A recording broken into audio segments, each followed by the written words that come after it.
In recent months, there have been regular negative headlines about P. Diddy, so that a great many people noticed that Diddy is a very questionable person, to put it nicely.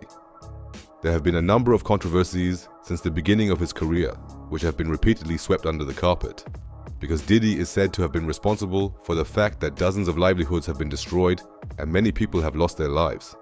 That's why I spent days searching half the internet for information about Diddy's machinations, and unfortunately also had to realize that Diddy has more than just one skeleton in his closet. That's why today we're taking a look at Diddy's shenanigans. Don't forget to like and comment and enjoy the video. To understand Diddy a little better, let's first look at his father's life. Melvin Combs was born on April 15th, 1938 in Harlem, New York. He initially led a normal life, did well in school, and after graduating, joined the army, where he served for years in the Vietnam War. He hoped that after his time in the army, he would quickly find a job. But when he returned to Harlem in the late 1960s, reality looked quite different. The heroin epidemic had broken out in the meantime, and there were even more unemployed people than ever before, so Melvin couldn't find a job for months. The epidemic was so bad that all of his old friends were either addicted to heroin or selling it. So Melvin also started selling drugs, and because he knew the right people, he became a very big shot within a short time. Rumor has it that for a while he was the right-hand man of the legendary New York kingpin named Nicky Barnes, who even did business with the Italian mafia. Also, Melvin was very good friends with Frank Lucas, who I'm sure most of you know from the movie American Gangster. He regularly did business with him, even though he was much younger than everyone else. Frank Lucas, for example, was 8 years older, which shows that Melvin must have been a very tough guy if he could keep up with the older ones. While Melvin was active on the streets, he met a young model named Janice in the late 60s, whom he married and with whom he had his first child, Sean Combs, aka P. Diddy, who years later became one of the most successful businessmen in the music industry. So Diddy was born directly into the criminal underworld, and his father took him everywhere. Frank Lucas even said in a DJ Vlad interview that he met Diddy when he was just a little kid because Diddy's father and mother often brought him to Frank's houses. We were good friends. We did a lot of business together. I met Sean Combs. I met him when he was a little boy. He used to come over to my house. His daddy used to bring him over to my house. Since Melvin made a lot of illegal money, Diddy lacked for nothing, and he even bought a house outside the ghetto in 1971 so that Diddy would grow up in a better environment. Unfortunately, however, the illegal money also had its downsides, as it turned out that same year, so that the story is slowly becoming darker from now on. By the early 70s, Melvin had already built up his own business, and often did business with a smuggler named Willie Abraham, who had a huge crew behind him that was very violent, until a deal went wrong. At the end of 1971, Melvin was caught with a large amount of heroin and $45,000 in cash, so he was arrested and released after a bail payment. But according to rumors, he is said to have cooperated with the police from then on, which is why several houses of his business partners were searched, and they were also observed by Melvin, and some were arrested. One of those arrested on the basis of Melvin's alleged statements was the aforementioned Willie Abraham. Because of Diddy's father's testimony, he was under surveillance and was seen entering a house in the Bronx with a woman and a man named Walter Grant carrying empty bags and packages. A short time later, he was seen leaving the house with bulging bags. So the police intervened and found several kilos of heroin and thousands of dollars in the bags, so all three were arrested. On December 28th, they were arraigned in court and bail was set, which they posted that same day, allowing them to be released pending trial. Because word spread quickly that Melvin was said to have worked with the police, Melvin was on the death list from the moment Willie was released, without even knowing it. That's why Melvin just went about his business and was ambushed a month later. On January 26, 1972, Melvin was most likely called to Central Park by Willie himself or someone from his crew to close a deal. So Melvin drove to the meeting place and waited for a while until Walter Grant showed up, who had been arrested with Willie a month earlier. In revenge, Walter shot Melvin, who was just 33 years old, several times, causing him to die on the scene. Walter managed to escape without leaving any evidence. But through the surveillance of phone calls, the police were able to determine that Walter Grant was the culprit, so that he, Willie, and 8 other members of his crew were sentenced to life imprisonment for, among other things, the murder of Melvin and drug trafficking on a large scale. This meant that P. Diddy was orphaned overnight. According to Diddy, he still had a very happy childhood. He lived in a very big house and attended a Catholic boys' school where no girls were allowed. And according to Diddy, his mother had 3 jobs so that they could afford everything. However, there are many rumors in forums and videos that claim that his mother continued to associate with gangsters and was even involved in the red light district. Even after extensive research, I was unable to find any concrete evidence or statements from people close to Diddy that could be used to support these rumors. I would like to emphasize this again, but I wanted to mention the rumor in any case, because I think that this rumor could explain why his mother had so much money. And if Diddy had to experience something like that as a child, as the rumors claim, then it would also make his current quirk a little more understandable. Anyway, in 1987, Diddy started his college studies, where he began hosting his first parties. There he met the rapper Heavy D, who was signed to a label called Uptown Records in 1989. Since Diddy became more and more interested in the music industry through his parties, Heavy D took him to Washington, D.C., where Uptown Records was based, and introduced him to the head of the label, Andrew Harrell, so that Diddy got an internship at the label. For this, he had to travel back and forth to Washington, D.C.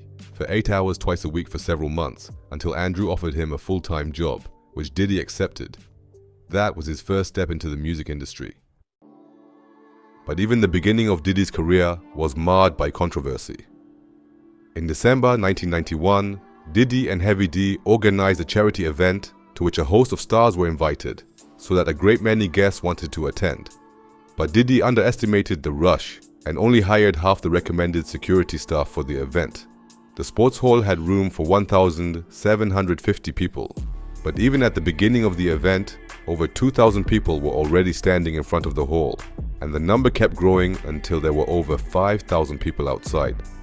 When the gym was full and no one was allowed in, the people in front of the gym became more and more restless.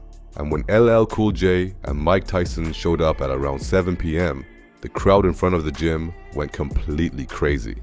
Since the crowd was slowly becoming more aggressive, Diddy and his then manager went to the entrance of the gym lobby to put the box office away in case it escalated. But at that very moment, a crowd of people broke down the lobby door and tried to gain access to the gym. Diddy and his manager fled from the lobby into the gym and locked the only door leading to the gym that was not locked. This meant that the only open exit from the lobby was the entrance through which more and more people were pushing, so that everyone was squeezed within a very short time.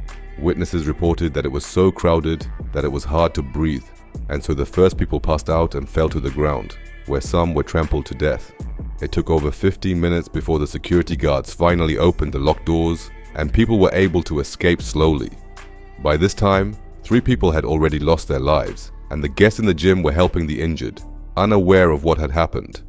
Then, in the confusion, a man was pushed through a glass window, causing a very loud bang.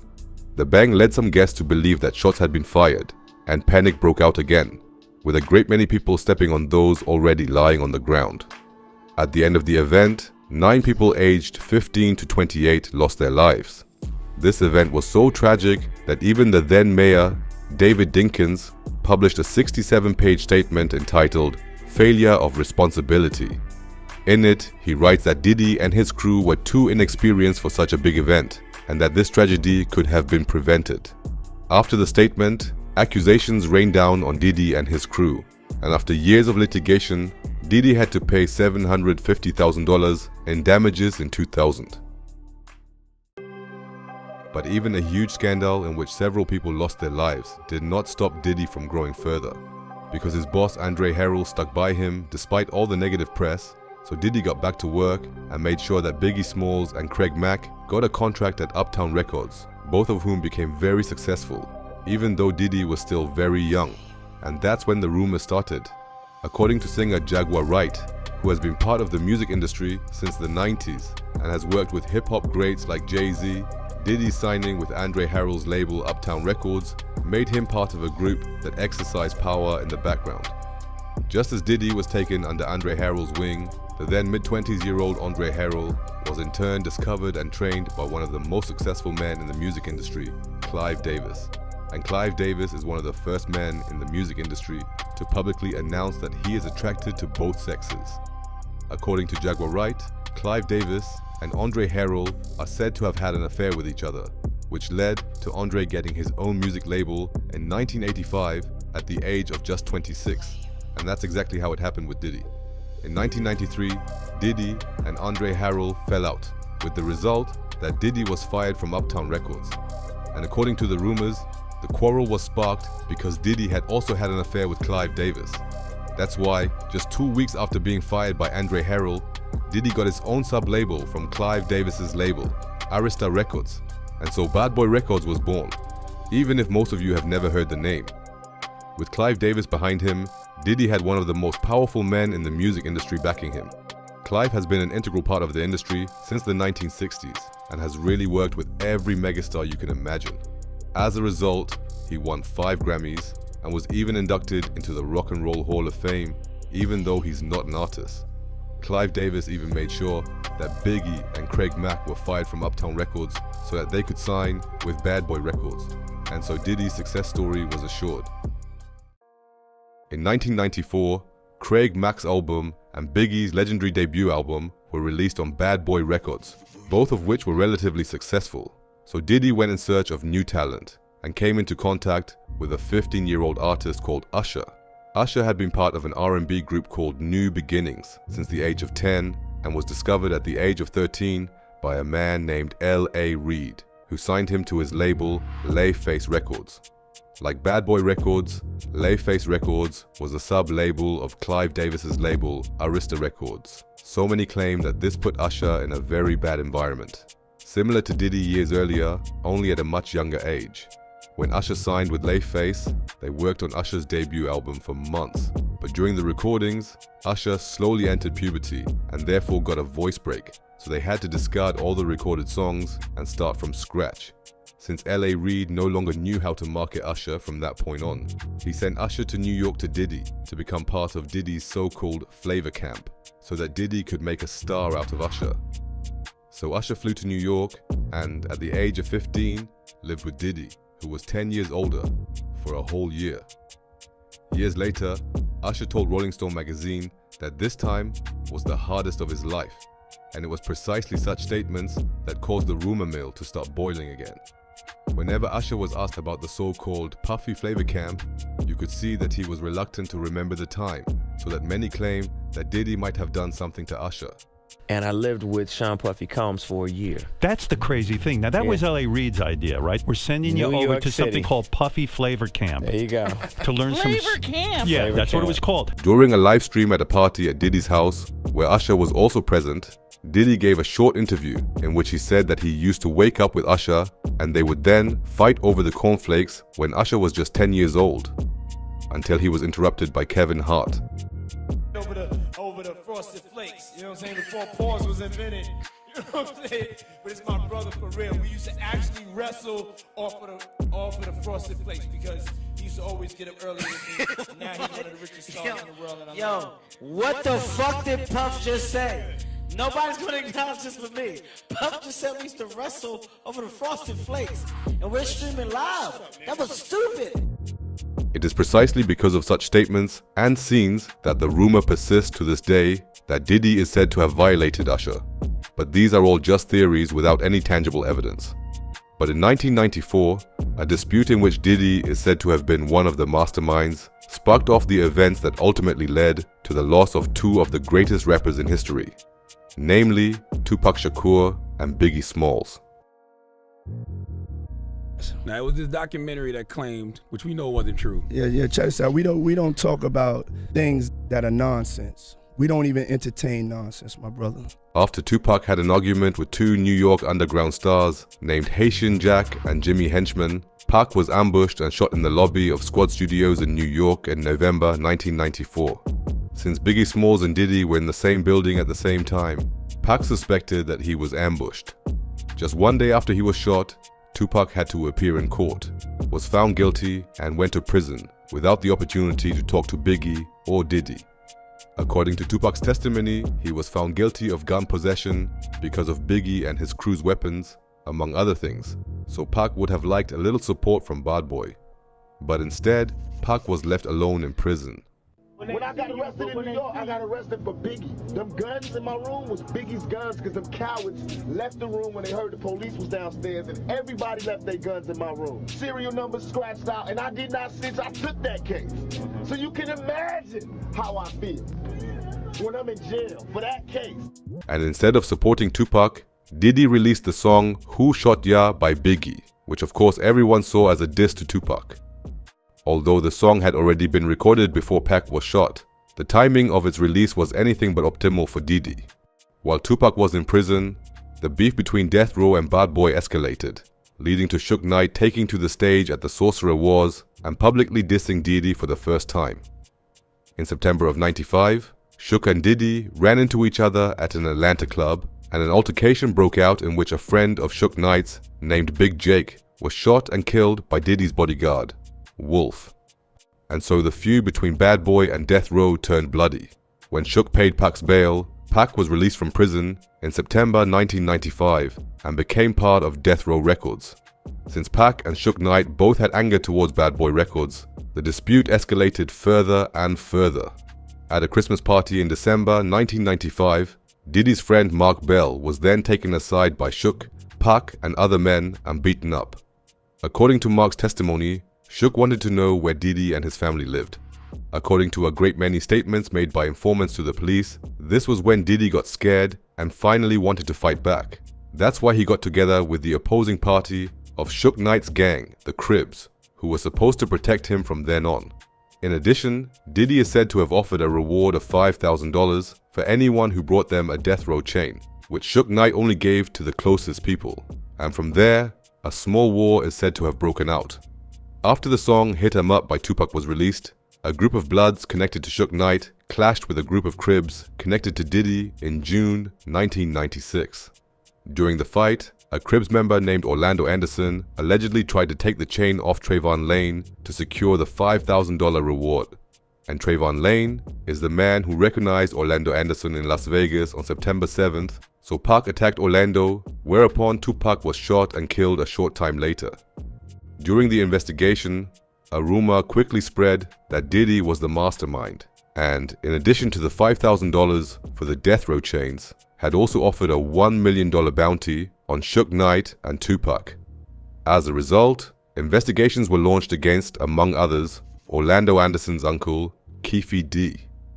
In 2008, Keefe D's business was then monitored for months until they caught Keefe with so much drugs that he could be put in prison for life. During the observation, Keefe D's family members were also caught, so Keefe decided to finally talk and confirm many of the rumors. According to him, he met Diddy in 1993 through a friend named Sip at a party. From that point on, they saw each other occasionally, and Diddy is even said to have borrowed one of Keefe's cars for the Usher music video. That's how Diddy knew that Keefe was a very well-respected man on the streets. And when the dispute with Death Row Records broke out, which became increasingly violent, Diddy feared for his life and asked Keefe for help because he wanted Pac and Suge to finally disappear from the scene. According to Keefe's testimony, Diddy then promised him $1 million to kill the two of them, just as the rumors said. According to Keefe, this offer and the events in Las Vegas led to Tupac being shot by Orlando. Sip was then supposed to make sure that they received the promised money from Diddy, and a dozen people claim to this day that Sip received at least half of it from Diddy, but Diddy gave him nothing. Of course, Diddy was also interrogated and still denies any contact with Keefe. Even though a great many witnesses claim otherwise, there is still not even one photo that proves contact between Diddy and Keefe. But since Keefe talked about the crime in interviews for years, he was arrested in 2023 and has been on trial ever since. It is still unclear whether he will incriminate Diddy in court, but the rumor that Diddy was the one and directly responsible for Tupac's death persists to this day. Even if you really can't imagine that Diddy is such an unscrupulous person. But the next story shows again that Diddy has a devious nature. Because in 1995, an internal dispute between Diddy and Craig Mack, the first artist Diddy ever signed, flared up. According to Diddy's former bodyguard, Gene Deal, Craig Mack had a manager that Diddy couldn't control, so he gave Craig an ultimatum. Either Craig fires his manager and hires a manager from Bad Boy Records, or Diddy wants nothing more to do with him. But Craig didn't fire his manager, so Diddy stopped all payments for Craig. And since Craig was contractually bound to Diddy, Diddy ensured that Craig was unable to release his finished album for 3 years. The dispute between the two became so bad that Craig ultimately sat down at the table with Diddy's biggest enemy, Suge Knight. Craig Mack was supposed to be the first artist on death row, but the deal never materialized because Diddy, of course, wouldn't let him go. And Death Row Records broke up a little later when Suge Knight went to prison. Since Craig Mack was now working with Diddy's enemies, Craig was said to have been threatened by Diddy and his people so often that Craig only left the house armed and was sometimes even afraid for his life. It wasn't until 1997 that Diddy finally let him go and Craig was able to sign with BMG. But so much time had passed that Craig Mack's career could no longer be saved. His second album flopped, and as a result, he didn't get a record deal for years. For this reason, Craig Mack hated Diddy and his entourage until he died of heart failure in 2018 at the age of 47. This action once again illustrates that Diddy does not care about the fate of his artists and that he is only concerned with one thing, namely money. The same could be observed with his most lucrative artist, Biggie Smalls. After Tupac's murder, Biggie regularly received death threats from California, which is why he was supposed to avoid the West Coast. But Diddy just wanted to continue as usual and even persuaded Biggie to travel with him to Los Angeles for the Soul Train Awards in 1997, just 6 months after Tupac's murder. Since Biggie even had a broken thigh at that time and the death threats were increasing daily, Biggie actually wanted to stay in New York. But Diddy was ultimately able to persuade him to fly to Cali and attend an awards ceremony. The event went off without a hitch, and Biggie wanted to return to the airport immediately after the show because he was booked for a press appointment in London. But according to many witnesses, Diddy absolutely wanted Biggie to attend the after-show party and cancel the press appointment in London. That's why some believe that Biggie may have been ambushed by Diddy. But be that as it may, they went to the after-show party against Biggie's will in the end. After the party, Biggie only got into the car with a few friends, while Diddy had 3 security guards in his car. This left Biggie unprotected, and just as Diddy's car was separated from Biggie's car, a car suddenly appeared and shot Biggie Smalls several times. Unfortunately, the bullets hit him fatally, and Biggie died in California. Normally, a good friend would go to the hospital with Biggie after an incident like this and stay there until everything was settled. But Diddy flew from Cali to San Diego just 2 hours after the incident and went underground. Maybe Diddy was just afraid for his life, but it's precisely actions like his that make many people think to this day that Diddy had something to do with Biggie's death. Almost all evidence suggests that Biggie most likely lost his life because of Death Row Records. But I also think that Diddy should have made absolutely sure that Biggie didn't fly to California. Then Biggie probably wouldn't have lost his life. Instead, he used Biggie's death for promotional purposes and even released a song for Biggie that became the most successful track of Diddy's career, so that Bad Boy Records was more in demand than ever despite Biggie's death. So the success story continued. After Biggie, Mase became the new figurehead of Bad Boy Records. At the age of 19, Mase signed a $250,000 contract with Diddy and released his debut album in October 1997, which sold over 5 million copies and was a huge success.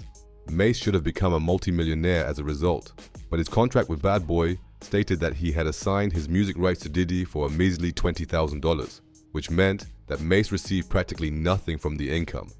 But since Mase became one of the most sought-after artists on the scene, he asked Diddy if he could buy back his rights for $2 million. But another record company from Europe also showed interest in Mase's music rights and made Diddy a more lucrative offer, which he accepted. As a result, Mase still does not own his music rights and has to wait until he is 50 years old to get them back. Partly because of this action, Mase announced in 1999 that he would end his career at the age of 21. He became a pastor and concentrated on religion until he made his comeback 5 years later. But since Mase was still unhappy with Diddy, he tried to get new deals, and 50 Cent was interested in signing Mase to G-Unit Records. That's why Mase was seen with the G-Unit for a while. But just before Mase was about to sign, Diddy demanded $2 million from 50 Cent for Mase to legally become part of G-Unit Records. This caused the deal to fall through, and a beef between 50 Cent and P. Diddy began. Mase had to fight for 13 years before Diddy finally released him in 2012. But just like with Craig Mack, it was already too late, and Mase was never able to get as big as he used to be. In 1998, a new artist named Shine signed with Bad Boy Records and was supposed to become the label's next superstar. But as if Bad Boy Records were cursed, his career also came to an abrupt end. Shine had been working on his debut album for over a year when it was finally completed in December 1999. To celebrate, Shine went out with Diddy, his bodyguard, and Diddy's then girlfriend, J-Lo, to a club in Times Square. In the club, Diddy accidentally bumped into a gangster named Scar, who immediately turned around and began shouting and threatening Diddy. Of course, Diddy's bodyguard and Shine tried to intervene, but Scar quickly reached for his waistband and allegedly pulled out a gun. At that moment, several shots flew through the club and 3 people were injured. One bullet even hit the face of a woman named LaTanya Rubin. She will be interesting in the story again in a moment. Nobody was arrested that evening, but Scar smelled his chance at the big money and went to the police that same evening to report Diddy and Shine. Just one day later, both were arrested and had to answer to the court. Diddy got the best lawyers in the country, while Shine was represented by ordinary lawyers. In addition, Diddy is said to have bribed witnesses to give false testimony in court and had the club's surveillance video disappear. In court, he then stated that he had nothing to do with the situation, and since Diddy made the evidence disappear, the evidence was not enough to convict him, so he was acquitted. But for Shine, the whole thing looked quite different. To exonerate Diddy, he stated in court that he had only fired a shot into the air once to protect Diddy. However, he did not hit anyone, but that was enough for the jury. And in 2001, Shine was sentenced to 10 years in prison, of which he had to serve almost 9 years. The craziest thing about the whole story is that the woman who was shot in the face also testified in court. She also claimed that Shine only shot into the air and didn't hurt anyone. However, she was firmly convinced that she had clearly seen that Diddy was the one who shot her in the face. She even repeated this accusation a few months ago, a full 25 years later. Puffy pew me in the face. They all knew he did it. Everybody knew he did it. But he paid off the club bouncer named Sharice and the club owners with their video to hide the video. This statement could actually be true, since a bullet was found in her head during the emergency operation that did not match the weapon used by Shine. But that didn't seem to be enough evidence either, so Diddy was able to continue living without consequences. In 2004, Shine gave an interview during his time in prison in which he clearly stated that Diddy had thrown him under the bus to save himself. Like, how do you call a witness to testify against your comrade? You don't have to hold my hand, you don't have to do nothing, but don't try to hurt me. And this accusation was also confirmed by Diddy's ex-bodyguard. He also says that Diddy paid witnesses to point the blame at Shine. The reason they got off was people was coming to Bad Boy Security and said that they were there. And some of those people who were making statements, they was making statements against Shine. Of course, Diddy denied all the accusations against him. I did not force anybody or tell anybody to say anything that would damage or hurt Shine's case. I just wouldn't do that. But although Diddy repeatedly asserts his innocence in the face of all the accusations, there are still a number of artists who have had disputes with Diddy. For example, Deluxe, who signed a contract with Diddy in the mid-90s at the age of just a teenager. Just like many other artists on Bad Boy Records. From 1999, Deluxe were dissatisfied with the label work and wanted to end their contract with Diddy in order to sign with Rough Riders. But even after tough negotiations, Diddy simply would not let them go. Deluxe even launched their own campaign to get out of the contract. Let the Locks go. They started wearing shirts with the slogan, began dissing Diddy, and even had a minor altercation live on the radio, until Diddy finally let them go after almost 10 years. And you know that, so don't get on the radio and act like a tough guy or none of that. Y'all ain't want to be down with Bad Boy, so we let y'all go. Y'all want to be down with us, we let y'all go, we keep it moving. One of my favorite shows with Diddy, which entertained me a lot back then, was Making the Band, a casting show in which Diddy formed a band from underground artists from all over America who initially became very successful. But according to almost every member of the band, they were paid very poorly because they all received a bad contract in which they all gave up their rights for 20 years for a ridiculous $7,500, which they then had to share 6 ways, while Diddy made a profit of $43 million from just 1 season. Made over $43 million on the 2nd season alone. I was like, what Get the fuck out of here. 6 members, we split $7,500. That shit made me hate that. Now you could say that Diddy is just a businessman through and through, and the artists themselves are to blame if they sign a contract like that. But most of the members of the band were also very young, such as Shorpa Siddi, who was not even 18 years old when he signed his contract. That's why many people think that Diddy deliberately selects young artists who can be more easily exploited. But even if I have now reported for half an hour on the machinations of Diddy in the music industry, there is still a completely different side to Diddy which happened far from the public eye and has recently come to light more and more. That's why in the second part, we'll look at all the accusations against Diddy, which have even led some to compare him to Epstein. And I can already tell you, this is not for the faint of heart. So don't forget to subscribe. But what do you think of all this? Are the rumors just made up? Or do you think there is something to them? Feel free to write it in the comments. Stay healthy, and we'll see you in the next video. Got it.